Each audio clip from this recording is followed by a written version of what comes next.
Bien, nous allons reprendre. Et lors de la dernière leçon, j'avais rappelé le parcours critique opéré l'année précédente qui visait à aboutir à une définition du paysage qui ne soit anthropologiquement opératoire, c'est-à-dire qui ne réduise pas la notion à son acception la plus lâche, l'espace appréhendé par un sujet, ni à son acception la plus étroite, à savoir la représentation picturale ou littéraire d'un morceau de pays. Et en alternative à ces deux positions, que j'avais qualifiées d'extensionnistes pour la première et d'intentionnistes pour la seconde, j'ai proposé une troisième voie fondée sur une caractérisation du paysage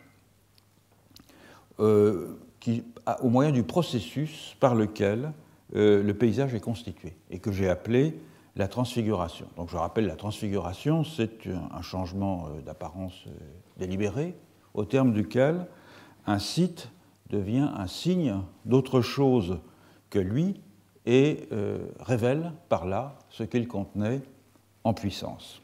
Et pour retenir l'utile distinction proposée par Alain Roger entre in visu et in situ, ce processus peut se réaliser donc in situ lorsqu'il s'agit de l'aménagement d'un lieu ou in visu par l'élaboration d'un schème visuel organisant la figuration et servant de filtre au regard. Et dans tous les cas, pour qu'il y ait paysage, il faut que ce qui en tient lieu fonctionne dans sa globalité et par-delà ses autres usages possibles, utilitaires, esthétiques, récréatifs, religieux, magiques, etc., comme une représentation iconique d'une réalité différente de celle dont il est la réalisation matérielle. Alors, la question se pose, comment repérer des traces de ce processus, hors du champ des civilisations paysagères, là où, en particulier, il n'existe ni figuration des paysages, ni jardin d'agrément. Il m'a paru qu'il fallait procéder pour cela à un double élargissement de la transfiguration, un élargissement de la transfiguration in visu, de façon à y inclure d'autres formes de représentation mimétique du monde que celles reconnaissables traditionnellement dans la peinture de paysage conventionnelle, et un élargissement de la transfiguration in situ afin d'y inclure des formes de création d'écosystèmes qui s'éloignent des canons habituels de l'art des jardins. Alors, pour ce qui est de la transfiguration, de l'élargissement de la transfiguration in situ à des formes inhabituelles, il existe un champ immense et presque inexploré de représentations paysagères dans des cultures où on ne s'attendrait pas à la trouver. Et c'est la miniaturisation iconique en 3 dimensions. Et donc, à côté des jardins en miniature, par exemple en Extrême-Orient, un thème bien connu et dont le début en Chine est contemporain des premières peintures de paysages, on trouve dans de nombreuses régions du monde des modèles réduits, plus ou moins mimétiques, d'environnement, soit sous une forme d'artefact, le meilleur exemple c'est la crèche provençale, soit sous forme de jardin, non pas tant d'ailleurs des jardins miniatures que des jardins qui condensent dans un espace réduit les éléments typiques d'un paysage, à l'instar par exemple de certains sites sacrés des hautes terres de Madagascar. Donc la miniaturisation en 3 dimensions, elle tranche sur le procès normal de connaissance d'un objet, c'est un thème que j'ai déjà développé lors des années précédentes, sur la connaissance habituelle d'un objet par ses parties, en ce que la miniaturisation permet une appréhension globale, synthétique de l'objet et qu'elle donne ainsi l'illusion gratifiante de saisir cet objet plus complètement et donc d'une certaine façon, de le maîtriser. C'est le propre, bien sûr, de toute image figurant un objet à une échelle réduite, mais ce qui fait de la figuration d'un paysage un modèle réduit d'un genre particulier, c'est qu'il s'agit de la miniaturisation, non pas tant d'un objet ou d'une collection d'objets, que d'un contexte d'interaction potentielle, c'est-à-dire du cadre circonstancié, minutieusement décrit, d'une relation au monde. Et cette capacité qu'on a maintes fois soulignée, maintes fois éprouvée, d'entrer dans une figuration de paysage, de pénétrer dans un tableau, de rejoindre les personnages s'ils sont présents dans la scène dépeinte, donc de se déplacer à l'intérieur de l'image, elle vient ainsi renforcer le sentiment de contrôle sur la scène dépeinte que procure déjà l'appréhension synthétique d'un tout. Et donc c'est sur ce thème général que portera l'enseignement, non pas de cette année, mais de l'année prochaine. Cette année, je vais surtout parler du deuxième type d'élargissement de la notion de paysage, donc de la transfiguration in situ.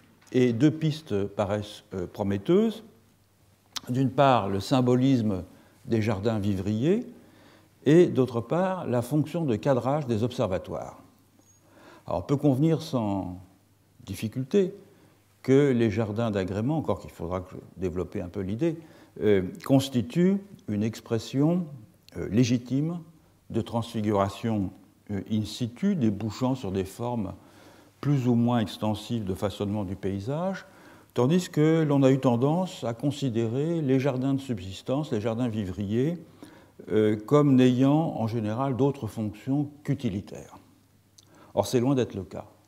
On le sait évidemment bien pour le jardin médiéval, l'Hortus conclusus, mais c'est également très net dans les jardins de polyculture de la ceinture intertropicale, en Océanie, en Amazonie, en Asie du Sud-Est, jardins qui, outre leur fonction vivrière, fonctionnent aussi souvent, dans leur totalité, comme des signes d'autre chose qu'eux-mêmes.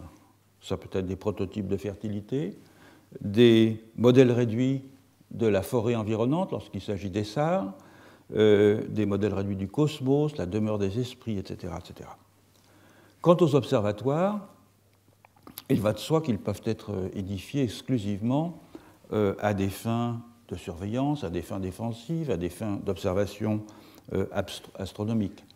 Mais dans certains cas, ils servent aussi à fixer la position du spectateur afin qu'il puisse contempler un rapport de complémentarité entre le premier plan, fixé par le cadre que fournit l'observatoire, et l'arrière-plan, ce mouvement étant généralement caractéristique d'un échange entre macrocosme et microcosme. C'est un dispositif de cadrage qui est bien connu dans certains types d'architecture monumentale, notamment dans les Andes et en Mésoamérique, et qui n'est d'ailleurs pas sans évoquer certains aspects, certaines techniques d'emprunt de l'arrière-plan qui sont assez connus dans les jardins japonais. Donc c'est à ces questions que je consacrerai l'enseignement de cette année. Donc la question qui va nous occuper pendant l'essentiel de l'année, c'est donc celle de l'élargissement de la transfiguration in situ et du rôle des jardins dans ce processus. J'avais omis lors de la dernière leçon de donner quelques-unes des références bibliographiques que j'avais utilisées. Je les donne ici, je les rappelle pour celles que je n'ai pas eu l'occasion de mentionner lors de la dernière leçon, et j'en mentionne aussi certaines que je vais utiliser lors de cette leçon. Donc, pour ceux qui le souhaitent, vous pouvez les noter. J'y reviendrai à plusieurs reprises. Alors, la première question qu'on peut se poser, c'est en quoi, d'abord, au juste, un jardin est-il un indice de l'existence d'un schème paysager? Alain Roger, que j'ai cité tout à l'heure, à qui nous devons cette distinction entre in visu et in situ, offre une réponse simple. Je le cite, « La nature est indéterminée et ne reçoit ses déterminations que de l'art. » Donc, de ce point de vue, du point de vue d'Alain Roger, l'artialisation, ce qu'il appelle l'artialisation des écosystèmes, c'est-à-dire comment un pays devient un paysage, suivrait la même voie que l'artialisation du corps humain, c'est-à-dire comment une nudité devient un nu. En effet, selon Roger, un corps nu, objet neutre, relativement neutre en soi, peut devenir un objet esthétique grâce au regard informé par des modèles picturaux que nous portons sur lui. C'est l'artialisation in visu. Mais là où de tels modèles picturaux n'existent pas, faute de figuration iconique du corps humain, ce qui est en fait la situation la plus courante, il peut néanmoins y avoir un travail d'embellissement des corps selon des codes locaux de la parure et donc une artialisation in situ. De même, toujours selon Roger, un environnement quelconque ne devient un paysage que s'il satisfait au prototype du genre qui s'interpose comme une sorte de filtre dans notre façon de le regarder. Et là où cette artialisation in visu n'existe pas, faute de représentation littéraire ou de représentation iconique célébrant les beautés de la nature, certaines cultures procèdent à une artialisation in situ en créant des jardins. Je cite Roger, « Avant d'inventer des paysages, par le truchement de la peinture et de la poésie, l'humanité a créé des jardins. Ils sont les vêtements, ornements et tourments que l'homme impose au pays, le bariolant en paysage. » Et Roger ajoute un peu plus loin, je le cite, « Cette volonté de paysager directement le pays se présente d'emblée comme un art nullement archaïque. » Alors, j'ai déjà longuement discuté cette notion d'artialisation dans le cours de l'année dernière, et j'ai expliqué les raisons pour lesquelles ce concept me paraît peu approprié pour caractériser la production d'un schème paysager, ce pourquoi j'ai préféré lui substituer la notion de transfiguration. Je ne reviendrai donc pas longuement sur cette affaire, je me contenterai de rappeler l'argument principal. L'inconvénient majeur de la notion d'artialisation, avais-je souligné, c'est qu'elle est complètement dépendante d'une dissociation entre un environnement défini par des critères, par des paramètres objectifs, ce que Roger appelle un pays, et l'appréhension esthétique que des élites cultivées ont pu s'en forger le paysage, proprement dit. Et l'artialisation est ainsi l'expression d'une opposition nette entre nature et culture, entre un substrat physique qui peut être caractérisé par une approche scientifique et sa perception subjective qui relève de l'approche artistique, opposition qui est propre à une ontologie singulière, le naturalisme, dont la peinture de paysage a précisément été l'une des conditions d'avènement. De ce fait, on voit mal comment l'artialisation in situ, c'est-à-dire l'esthétisation de la nature par les jardins, pourrait devenir un concept opératoire dans des contextes historiques où n'ont cours ni l'idée d'un état naturel des choses, ni l'idée que cet état peut être transcendé par le travail de l'art, ce qui, au fond, est la situation la plus commune dans l'histoire de l'humanité. L'autre inconvénient de la notion d'artialisation, c'est qu'elle réduit le schème paysager au seul jardin d'agrément, défini par Roger comme la première manifestation d'esthétisation de la nature avant l'invention du paysage en peinture.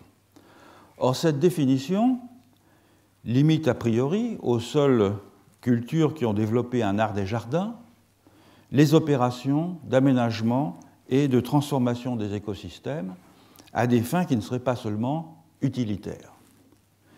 Elle élimine donc la possibilité d'enquêter sur des formes de transfiguration paysagère qui ne tomberaient pas dans la définition stricte de ce qu'est un jardin. Et donc c'est la voie inverse que j'ai voulu suivre. Examiner des créations végétales, usuellement qualifiées de vivrières, pour voir si elles ne témoignent pas d'une volonté de leur faire représenter autre chose que ce qu'elles semblent être à première vue, à savoir une source de subsistance. Mais pour mener ce projet à bien, il faut d'abord s'interroger sur ce qui fait, au fond, la spécificité d'un jardin, par-delà, précisément, l'idée convenue d'une esthétisation de la nature. Trois aspects, qui sont d'ailleurs intrinsèquement liés, me semblent caractériser les jardins d'agrément, parce que je vais commencer par cela, partout où l'on en a édifié. D'abord, ils occupent un site clairement délimité et sont souvent enclos. Ensuite, ils ont une fonction de totalisation du monde et ils peuvent être vus comme des microcosmes.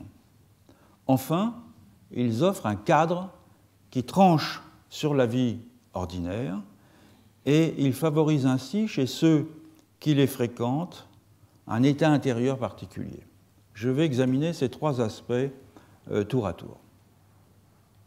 Premier aspect, le jardin comme espace enclos. C'est une tradition ancienne dans le monde européen et circum-méditerranéen qui remonte à la Mésopotamie, qui est manifestement dérivée de l'oasis et que vient attester de façon évidente l'étymologie. La racine indo-européenne gorto, qu'on écrit généralement G-H-O-R-T-O, signifie en effet enclos et sert de base à la construction de tous les termes désignant le jardin dans les langues européennes. Le latin hortus, le germanique gard, dont le sens est jardin clos et qui a donné Garten en allemand, garden en anglais, le slave gradina, qui est un terme qui a été repris par le roumain pour désigner le jardin, le polonais ogrod, etc. Le terme français jardin vient lui aussi du germanique, gard, et a éliminé le terme antérieur, hort, qui est encore présent dans des dialectes de l'occitan. Le français jardin a lui-même donné giardino en italien, et beaucoup plus tard, jardin en espagnol, jardim en portugais, lesquels désignent le seul jardin d'agrément et se distinguent de huerto, huerta en espagnol, ou de horto en portugais, qui font référence au jardin potager. Donc, sous toutes ces formes linguistiques, demeure ce principe originel d'un site enclos. Dans les faits, ce principe de clôture, qui est particulièrement bien illustré dans les jardins arabes, dans les jardins persans, dans les jardins médiévaux et même dans les jardins à la française, s'est même perpétué de façon discrète dans les grands jardins paysagers anglais du XVIIIe siècle, au moyen d'un dispositif singulier que certains d'entre vous connaissent peut-être, qu'on appelle le ha-ha, qui est une sorte de seau de loup, un fossé déguisé à la vue et qui, tout en permettant d'embrasser d'un seul regard le jardin et la campagne environnante, comme s'il n'y avait aucune solution de continuité, empêchait néanmoins le bétail et les cerfs, les chevreuils, de pénétrer dans les parterres et dans les pelouses. Donc le jardin continuait d'être enclos, mais cela devait à peine se laisser deviner par un très léger décrochement visuel. Vous avez un bon exemple ici avec le décrochement qui est à peine visible, mais qui néanmoins signale l'existence d'une circonscription du parc. Donc, contrairement à ce que pourrait laisser entendre la formule souvent citée du duc d'Harcourt dans son traité sur les jardins de 1774, je le cite, un Français met des figures de géométrie dans son jardin, un Anglais pose sa maison dans un pré, l'Anglais en question prend néanmoins bien soin de séparer par une barrière invisible la partie du pré qu'il nomme jardin de celle où pâture le bétail. Alain Roger, qui insiste aussi à juste titre sur cette idée de clôture dans la caractérisation du jardin, y voit comme une analogie avec le cadre délimitant une peinture de paysage. Le jardin devient, de ce point de vue, une sorte d'anticipation de l'art pictural. C'est, je cite Roger, un tableau vivace, contrastant avec la nature environnante. Alors, sans doute est-il hasardeux de voir le jardin comme la métaphore d'un tableau, là où la peinture de paysage n'existe pas. La peinture, en général, n'existe pas, où les images ne sont pas cadrées non plus. Mais cette idée d'un contraste ostensible entre deux écosystèmes est pertinente.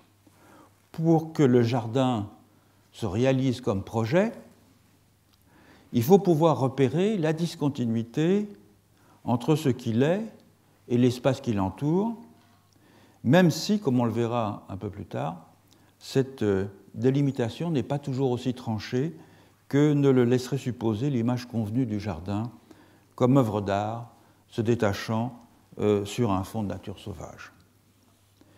Le paradis, qui est à la fois modèle du jardin et modelé sur un jardin, vient du grec paradeisos, lui-même issu de l'ancien persan, et désigne à l'origine un parc à gibier complanté de beaux arbres. Et bien que la Genèse ne mentionne pas un enclos, une bordure, le fait même qu'Adam et Ève soient chassés du paradis indique bien qu'il y a un dedans et un dehors, nettement distingués, un lieu de félicité où les fruits de la terre se donnent sans travail et un monde inhospitalier qu'il faut mettre en valeur avec beaucoup de peine. D'ailleurs, les illustrations, beaucoup d'illustrations, soit dans la peinture de la Renaissance, soit plus ancienne comme celle-ci, manifestent bien cette idée de clôture. Celle-là est spectaculaire puisqu'on voit une porte délimitant la sortie du jardin. Donc le contraste entre le jardin clos et bien polissé et son entourage banal, voire carrément hostile, est une constante de la description du paradis dans les religions du livre, notamment l'islam, et il prend une vigueur toute particulière dans les textes médiévaux qui décrivent le modèle idéal de l'hortus conclusus, du jardin enclos. Un exemple très connu, c'est celui du roman de la Rose, de Guillaume de Lorry, donc un texte de 1230 qui raconte le rêve d'une promenade dans un jardin et la rencontre d'une femme, etc. Et le rêve du narrateur qui approche le jardin est ainsi rapporté, je le cite, « J'eus le désir de sortir de la ville pour entendre la voix des oiseaux qui chantaient dans les buissons. » J'ai un peu condensé. « Je m'en allais alors tout seul en flânant. Une grande et belle prairie s'étendait jusqu'au bord de l'eau. Alors je m'en allais à travers la prairie en flânant tout près de la rive. Quand j'eus un peu avancé, je vis un verger grand et large, entièrement fermé d'un haut mur de pierre. Ce mur était haut et carré, et le verger en était tout enclos et défendu au lieu de haies. Je me mis à vive allure à faire le tour de l'enceinte, le long de ce mur carré, jusqu'au moment où je découvris un portillon bien fermé, petit et étroit. C'était le seul accès. Il y en a de nombreuses illustrations.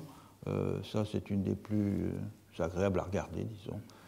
C'est le fameux manuscrit Harley de la British Library. Mais évidemment, c'est une illustration qui a été faite 2 siècles au moins après la rédaction du roman de la Rose. Le narrateur se fait alors ouvrir la porte par une ravissante jeune fille et entreprend de décrire le jardin. Il contient une prodigieuse quantité d'oiseaux dont il mentionne nommément une dizaine d'espèces, mais aussi des animaux des bois du genre paisible, hein, des daims, des écureuils, des chevreuils, des lapins, des grenouilles. Mais ce qui frappe surtout, c'est la diversité des plantes. D'abord des arbres exotiques ou méditerranéens, des grenadiers, des amandiers, des figuiers, des oliviers, des dattiers, des noyers, dont, dit-il, les fruits sont semblables aux noix de muscade. Et puis, bien sûr, des arbres fruitiers des régions tempérées, des néfliers, des pruniers, des cerisiers, des sorbiers, des alisiers, des cognaciers, des pommiers, des poiriers, des châtaigniers, etc. Et il y a aussi des épices, des clous de girofle, tout ça est mentionné, des réglisses, de la menthe, de l'anis, cannelle, gingembre, curcuma, etc. Et puis il y a des arbres d'ornement, des cyprès, des ormes, des charmes, des hêtres, des chênes, des trembles, des frênes, des sapins. Et enfin sont mentionnées les fleurs, mais avec beaucoup moins de détails. Des violettes, des pervenches et surtout un rosier magnifique et très parfumé. Bref, même si l'on tient compte du caractère hautement allégorique de ce récit, on ne peut qu'être frappé par le fait que le jardin en question est surtout un verger.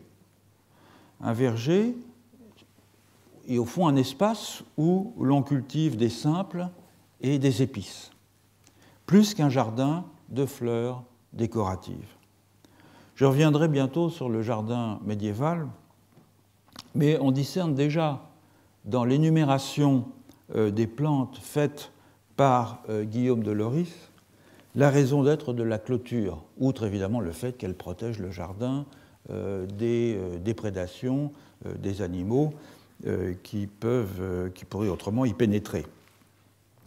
L'autre fonction de cette clôture, c'est qu'elle rend plus manifeste, en la démarquant, l'exceptionnalité d'un espace restreint où s'opère pourtant une totalisation ordonnée du monde sous la forme d'un très grand nombre d'espèces animales et végétales.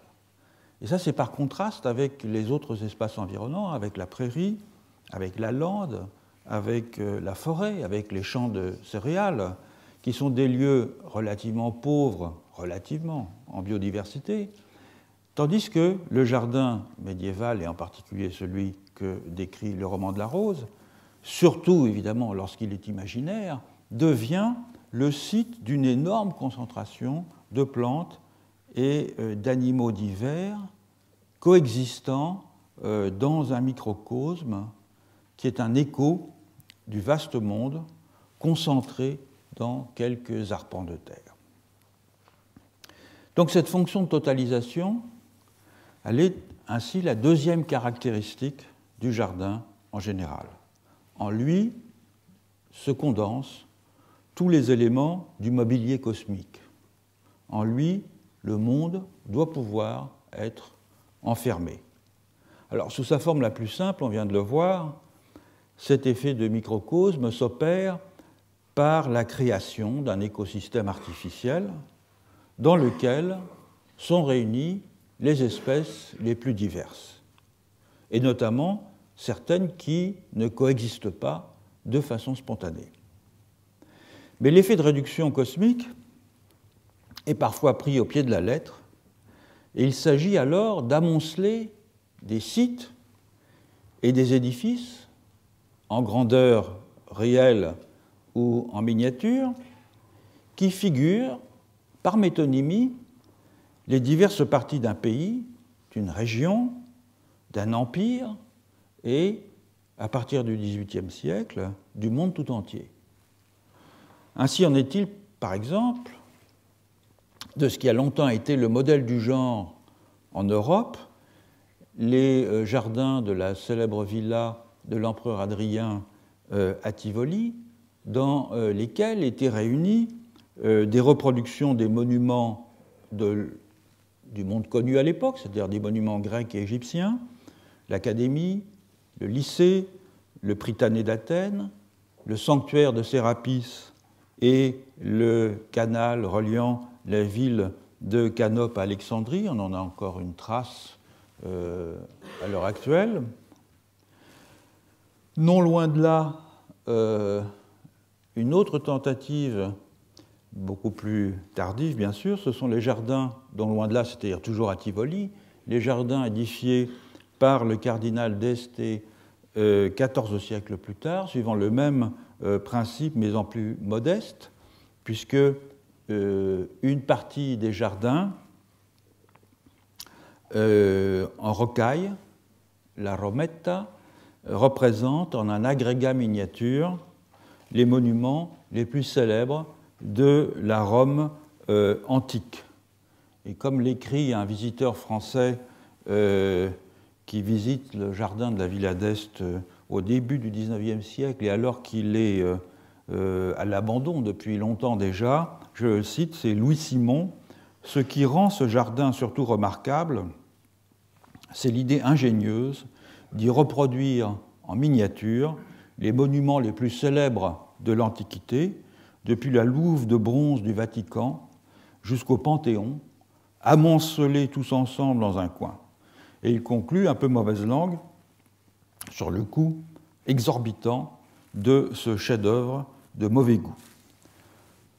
C'est l'expression du voyageur en question. Donc voilà une vue des jardins restaurés, qui sont devenus maintenant patrimoine de l'UNESCO, vue en plongée, et qui donne une idée un peu du bric-à-brac que représente cet amoncellement de monuments. Moins connus,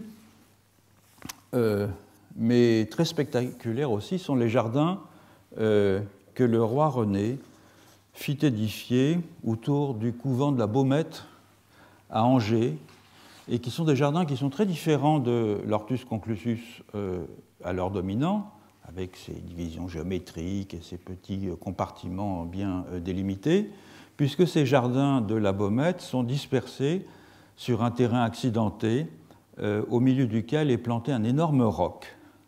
Et deux édifices sont aménagés dans ce jardin, un ermitage et une grotte qui imite celle de la Sainte-Baume en Provence, le tout assez évocateur du Saint Jérôme de Patinière, qui pourtant a été peint presque un siècle plus tard. Donc à la limite, on pourrait penser que Patinière s'est inspiré de ces jardins. Alors, on n'en a qu'une idée relativement imparfaite dans la partie sur la droite, et voilà le paysage avec un Saint Jérôme de Patinière,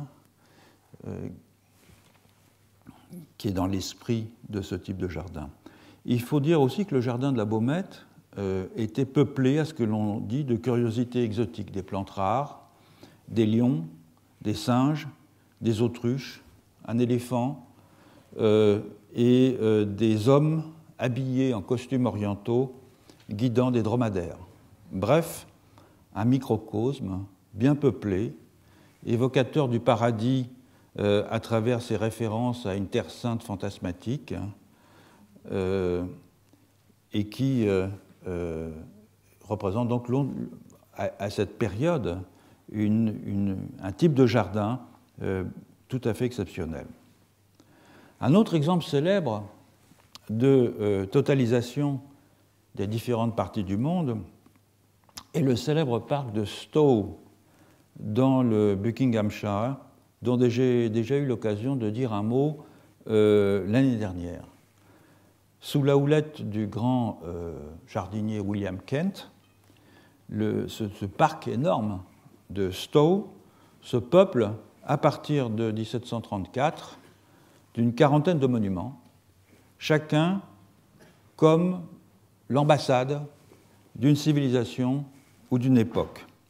On y trouvait une maison chinoise, une pyramide égyptienne, des églises gothiques, des temples grecs, plusieurs arcs de triomphe romains, une maison de sorcières, une grotte, tout un fatras de colonnes, d'obélisques, d'urnes, de rostres, de cénotaphes, de belvédères, etc., Voilà quelques images. Ça, c'est la pyramide égyptienne qui maintenant n'existe plus, d'après une gravure de l'époque. Ça, c'est l'une des arches, il y en a plusieurs. Ça, c'est le temple grec, la Concorde et de la Victoire, le pavillon chinois, la grotte de Didon, l'église gothique. Alors, certains édifices de ce parc de Stowe ont maintenant disparu, de sorte que c'est surtout par la pensée et sur la foi des documents anciens, bien qu'il en reste, que l'on peut se représenter ce bric-à-brac architectural disséminé sur un terrain irrégulier et enchâssé dans de multiples horizons qui parvient ainsi à compartimenter les édifices, chacun dans un petit espace, comme dans un fragment de monde, dans une sorte de composition autonome qui n'est pas, en fait, sans rappeler, un Disney World pré-romantique. Alors, cet effet de microcosme qui est obtenu grâce à l'accumulation des fabriques est d'ailleurs connu dans toute l'Europe et visité. Le parc de Stowe est visité à maintes reprises. Rousseau l'a visité, en a trouvé une source d'inspiration lorsqu'il a conversé avec Émile de Girardin pour le parc d'Ermenonville. Et il évoque le parc de Stowe dans la Nouvelle-Héloïse, lorsqu'il fait dire à Volmar, Volmar fait visiter son verger à Saint-Preux, et il dit à Saint-Preux, je cite Rousseau, le maître est le créateur de cette superbe solitude, il s'agit donc de Stowe, il a même fait construire des ruines, des temples, d'anciens édifices, et les temps ainsi que les lieux y sont rassemblés. Les temps ainsi que les lieux. Autrement dit, c'est une mosaïque, et Rousseau l'avait bien vu, d'époques autant que de pays. Et cette profusion chaotique d'édifices pittoresques, éparpillés dans ces grands parcs de la deuxième moitié du XVIIIe siècle, finit d'ailleurs par indisposer. Dans un bel article sur l'illusion que produit les jardins, Jurgis Baltrušaitis, dont j'ai cité l'article au début dans la bibliographie, rappelle que Jacques Delille, un poète qui maintenant est un peu oublié, qui fut professeur de littérature latine ici au Collège de France, et qui a écrit un traité qui s'appelle en vers en 1782 qui s'appelle Les Jardins, qui est une sorte de traité de jardinage en vers, s'était élevé avec humeur dans ce poème, donc, contre cette obsession de fabriquer trop littéralement des microcosmes. Je cite les vers de Jacques Delille. Donc c'est des prescriptions, c'est un traité de jardinage, mais en vers.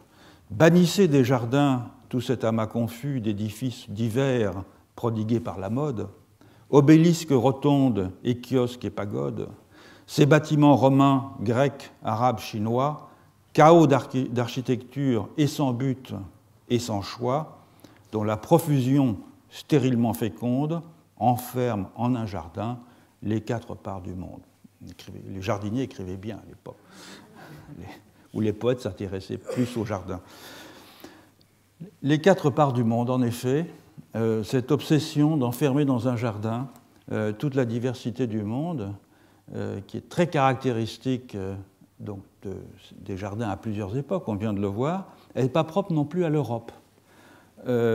Certains jardins chinois suivent aussi ce précepte avec un extraordinaire luxe de détails, et leur description est connue, commentée en Europe par les architectes, par les paysagistes, dès la deuxième moitié du XVIIIe siècle, grâce aux lettres édifiantes envoyées par les missionnaires jésuites en Europe. L'une de ces missives est célèbre.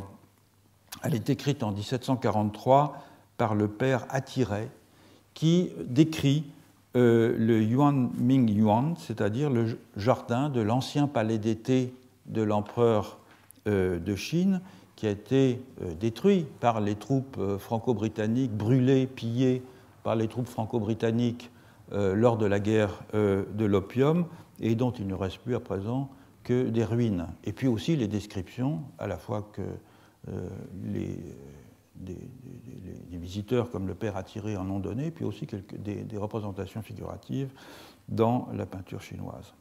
Alors ce jardin, il a quoi? Il a l'allure d'un paysage miniature, avec ces petites montagnes artificielles, au relief tourmenté, entre lesquelles se faufilent des cours d'eau qui débouchent dans des mers, mais de la taille d'un étang, le tout, et je cite le père Attiré, posé avec tant d'art qu'on dirait que c'est l'ouvrage de la nature. Donc c'est comme si c'était un vrai paysage. Et cette variété concerne également les édifices, des petits palais, des pavillons sont disséminés dans le jardin, 400 en tout, et aucun n'est pareil aux autres. Et le père Attiré précise, je le cite, on dirait que chacun, donc de ces édifices, est fait sur l'idée et le modèle de quelques pays étrangers. Car de même que les pavillons chinois sont à la mode dans les jardins européens, le jardin de l'empereur de Chine, quant à lui, est parsemé de modèles plus ou moins réduits de palais européens. Alors on en a, il a été détruit, mais on en a une représentation amusante puisque c'est une maquette qui représente l'un des pavillons à la française, dit à la française, qui a été détruit et qui est installé près des ruines du vrai pavillon à la française, avec des offrandes probablement pour essayer de reconstruire ce jardin tel qu'il était avant d'avoir été saccagé par les troupes franco-britanniques. Donc c'est un univers en réduction, et une cité entière a même été reproduite avec ses temples, avec ses marchés, avec ses boutiques, enfermés dans des murailles à 4 portes, selon le modèle traditionnel de la ville chinoise, les portes étant situées aux points cardinaux. Et Attiré précise, je le cite, « Tout ce qui se trouve en grand dans la capitale de l'empereur s'y trouve en petit ». Le souverain pouvait ainsi, toujours la formule, selon les termes même d'Attiré, pouvait voir en raccourci tout le fracas d'une grande ville toutes les fois qu'il le souhaitait. Bref, c'est le microcosme paysager sous sa forme la plus achevée. Une autre façon de totaliser un monde dans un jardin, c'est de faire du jardin un lieu de culte ou bien le paysage d'une scène mythologique, soit dans les deux cas une sorte de lieu de passage, de sas, ouvrant vers un au-delà du monde profane qui n'est, au fond, pourtant pas séparé du monde profane par une barrière de transcendance infranchissable. C'est l'un des rôles du jardin romain, ainsi que l'a bien montré Pierre Grimal dans son magistrale monographie sur les jardins romains, ça s'appelle comme ça, les jardins romains. Selon la formule de Pierre Grimal, le jardin dans la Rome antique, c'est, je le cite, un paysage auquel on a donné un corps. Et le paysage, c'est-à-dire ici une peinture de paysage, pourquoi ? Parce que, de fait, le jardin suit les canons des peintres hellénistiques, peintres de paysages, qui ne dépeignent pas des paysages réels, mais des symboles paysagers, des topias. Or, quand la mode des jardins se généralise à Rome, au milieu du 1er siècle avant Jésus-Christ, ces symboles paysagers sont principalement des symboles religieux et font référence à des formes particulières du culte des dieux, du culte des héros, du culte des morts. L'exemple le plus caractéristique d'un paysage sacré reproduit dans les jardins dans une analogie avec les paysages de la peinture, c'est l'Amalteion. L'Amalteion qui est édifié dans les jardins de la villa d'Atticus, Atticus l'ami de Cicéron, à Butrote, qui est une petite ville dans le nord-ouest de l'Épire, en fait dans ce qui est à l'heure actuelle l'Albanie, qui faisait à l'époque partie de l'Empire romain. Un Amalteion, c'est quoi? C'est un sanctuaire qui est érigé à la nymphe Amalthée, la nourrice de Zeus, qui recueille Zeus, l'héberge dans une grotte quand il est enfant, le nourrit, et ce sanctuaire prend généralement l'aspect d'une grotte artificielle en rocaille. Nous ne savons pas grand-chose de l'Amalteion d'Atticus, sauf évidemment ce que nous en savons par l'échange de ces lettres entre Cicéron et lui. Sauf que Cicéron, qui souhaite lui-même édifier un Amalteion, c'était très à la mode, semble-t-il, il souhaitait en édifier un dans son jardin, et s'enquiert donc de l'apparence que Atticus a donnée à son Amalteion. Et il le qualifie comme une topothesia, à savoir la description d'un lieu imaginaire, par opposition à la topographie qui est au contraire la description d'un lieu réel. Et la topothesia, c'est ce qui désigne habituellement la peinture de paysage. Et ça, c'est ce qui constitue une indication que le sanctuaire en question était une imitation consciente des légendes et des traditions helléniques sur la nymphe Amalthée. En somme, c'était une reproduction grandeur nature des images de ce thème qui sont classiques dans l'iconographie de l'époque. On en a ici sous la forme d'un bas-relief où on voit la nymphe Amalthée abreuver le jeune Zeus à la corne d'abondance, et on voit donc la grotte, on voit la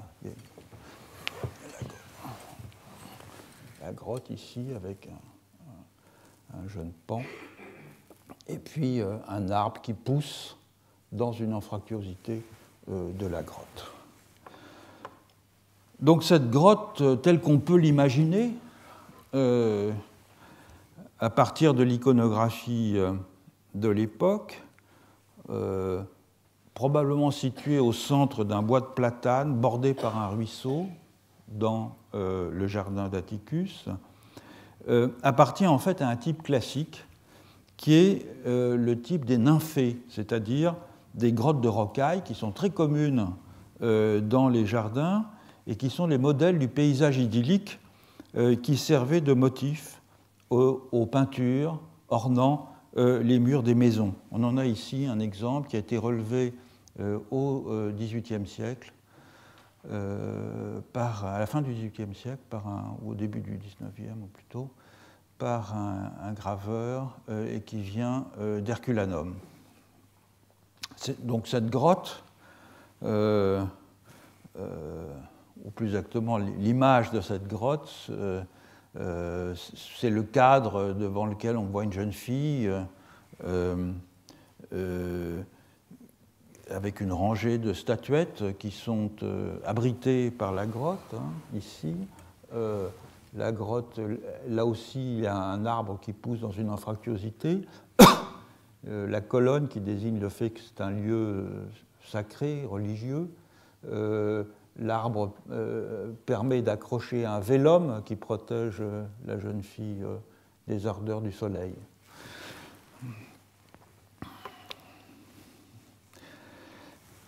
Et comme le note Grimal, cette image, eh bien, c'est un décor de drame satirique, tel que Vitruve les a définis, lequel demande le drame satirique comme décor, je cite Vitruve, une scène ornée d'arbres, de grottes, de montagnes et autres accessoires champêtres. C'est donc la représentation d'un décor de théâtre érigé à demeure, si on peut dire, dans un jardin.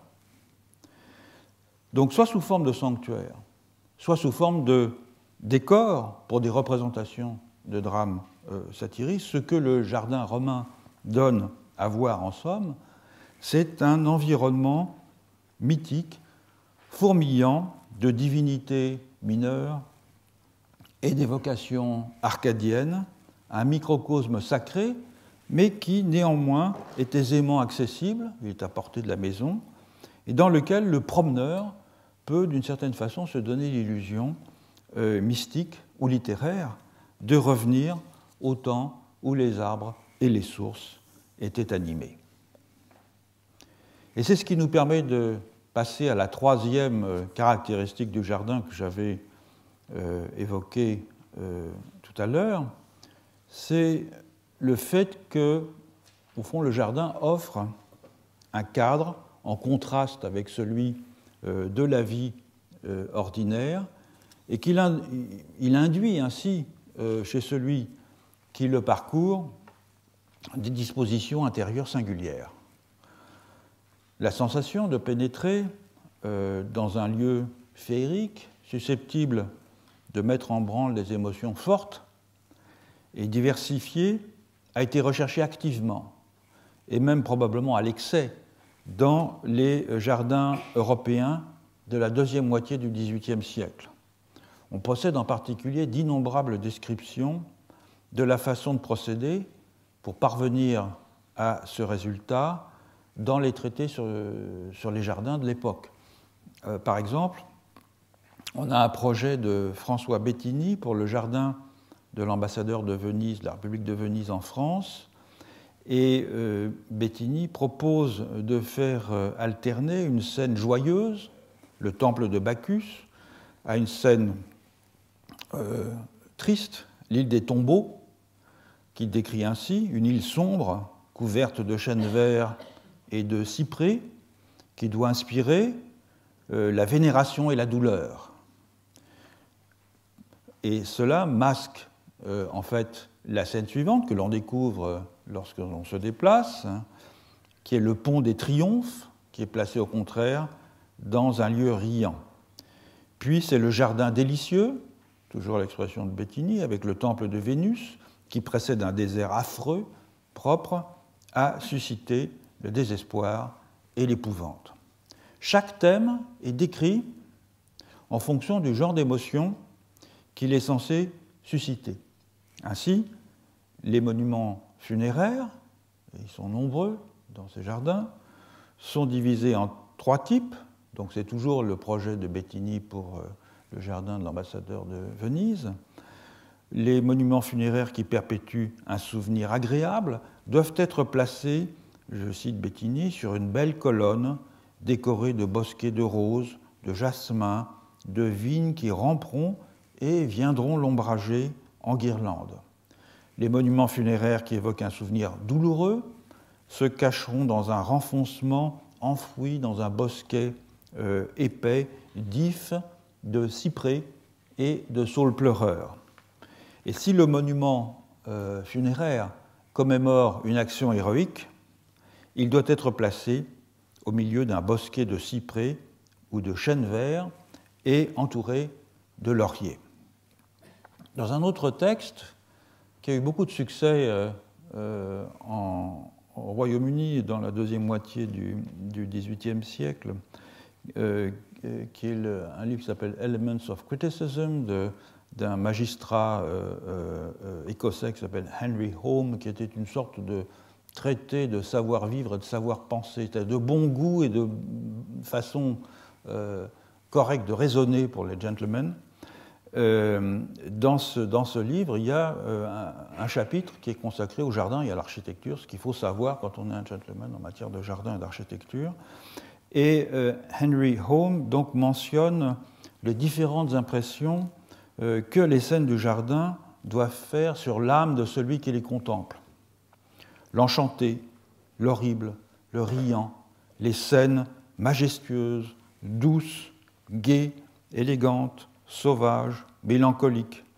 Et je cite Home, et quand on les fait succéder l'un à l'autre, on doit opposer le majestueux à l'élégant, le régulier au sauvage, le gai au mélancolique, en sorte que chaque émotion soit suivie d'une émotion contraire. Donc vraiment, le jardin a pour objectif d'agir sur l'état intérieur de celui qu'il parcourt. Un théoricien des jardins qui s'appelle, français cette fois-ci, qui s'appelle Claude-Henri Watelet, dans son essai sur les jardins de 1774, rajoute d'autres émotions et les moyens de les faire naître. Le noble, l'agréable, le sérieux, le triste, le magnifique, le voluptueux, le terrible et le merveilleux qui se divise lui-même en poétique, c'est-à-dire ce qui transporte dans les lieux éloignés, et le romanesque qui correspond à l'enchanté proprement dit. Et quelles sont les dispositions nécessaires pour créer ce monde enchanté? Eh bien, elles sont très précisément stipulées par Watelet. Je le cite, « Tel serait un lieu très sauvage où des torrents se précipiteraient dans des vallons creux, où des rochers, des arbres tristes, le bruit des eaux répété par les antres multipliés porterait dans l'âme une sorte d'effroi, où l'on apercevrait des fumées épaisses, des feux sortant de quelque forge. Ces images d'un désert magique présenteraient un romanesque auquel la pantomime même ne serait pas nécessaire, on n'aurait pas besoin d'y faire des pièces de théâtre. C'est un décor qui se suffirait à lui-même sans que des acteurs humains aient besoin d'y être présents, en somme. Je poursuis. En effet, l'imagination émue serait prête à la suppléer, à la pantomime donc, et dans l'instant où le jour s'obscurcirait, où les ombres de la nuit répandraient la tristesse qui leur est propre et les illusions qui les accompagnent, peu s'en faudrait qu'on ne crût voir dans ce désert des démons, des magiciens et des monstres. Là aussi, théoricien des jardins qui écrivait avec une belle formule latine. Jurgis Baltrusaitis, qui commente ce texte, dont j'ai cité l'article tout à l'heure, écrit « Et le monde ainsi est entièrement transfiguré ». Et en effet, c'est une transfiguration dont il s'agit. En créant ce décor pour l'épanouissement des sentiments, il s'agit bien de procéder à une transfiguration in situ, c'est-à-dire de faire d'un environnement en apparence naturelle un lieu clos, hors du commun, tout à la fois le signe d'une émotion et le moyen de la déclencher. Or, cette obsession pour les secousses de l'âme, dont témoigne à l'envi la littérature jardinière de l'époque, ne peut être mise simplement sur le compte d'une exacerbation pré-romantique du sentiment de la nature.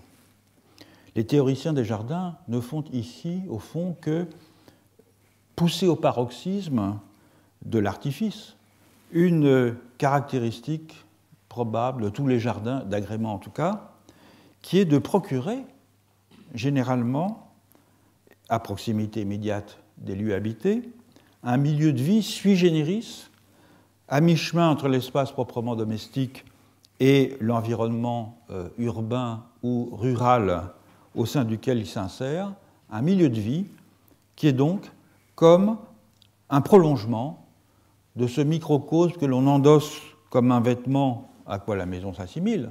La maison, c'est une sorte de grand vêtement que l'on remet chaque fois qu'on en pénètre en elle, en même temps qu'il est l'écho, le jardin, du vaste monde incarné dans un écosystème complexe que l'on a pourtant, en dépit de sa complexité, l'impression de contrôler.